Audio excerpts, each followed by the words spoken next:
15 அம்ச கோரிக்கைகளை நிறைவேற்ற வலியுறுத்தி தமிழ்நாடு அரசு நியாய விலைக்கடை பணியாளர்கள் சங்கத்தினர் ஆர்ப்பாட்டத்தில் ஈடுபட்டனர். தமிழ்நாடு அரசு நியாய விலைக்கடை பணியாளர்கள் சங்கம் சார்பில் பல்வேறு மாவட்டங்களில் போராட்டம் நடைபெற்று வருகிறது.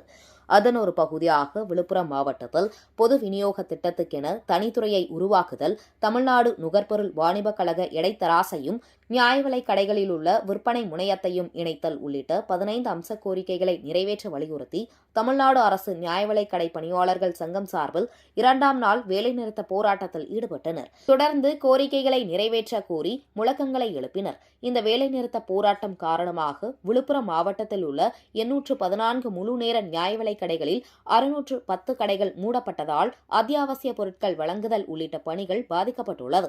இதனால் பொதுமக்கள் பெரும் அவதியடைந்தனர். தமிழ்நாடு அரசு நியாய விலைக்கடை பணியாளர் சங்கத்தின் சார்பாக 15 அம்ச கோரிக்கைகளை வலியுறுத்தி நேற்று முதல் தமிழகம் முழுவதும் கடையடைப்பு மற்றும் ஆர்ப்பாட்டங்கள் நடைபெற்று கொண்டிருக்கிறது. 2வது நாளாக விழுப்புரம் மாவட்டத்தில் இருக்கின்ற 1232 கடைகளில் உள்ள 815 முழுநேர கடைகளில் சுமார் 750 கடைகள் மூடப்பட்டுள்ளது. அனைத்து விற்பனையாளர்களும் இன்று ஆர்ப்பாட்டத்தில் ஈடுபட்டுள்ளனர். முக்கியமான கோரிக்கை சம வேலைக்கு சம ஊதியம் என்ற கோரிக்கையும், சம்பளத்து 21/2/26 முடிய அன்றோடு காலாவதியாகிறது பழைய ஓய்வூதியம். புதிய ஓய்வூதிய திட்டத்தை அமுல்படுத்த கோரியும் குழு அமைக்கப்பட்டு இன்று வரை அரசுக்கு அறிவிக்கவில்லை.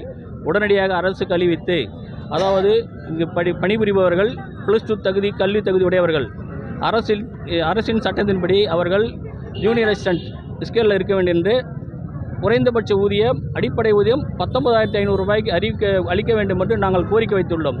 இந்த கோரிக்கை எந்த ஊதியமும் குறைக்காமல் அப்படியே அறிவிக்க வேண்டும் என்று இந்த போராட்டத்தில் குறிவைக்கிறோம்.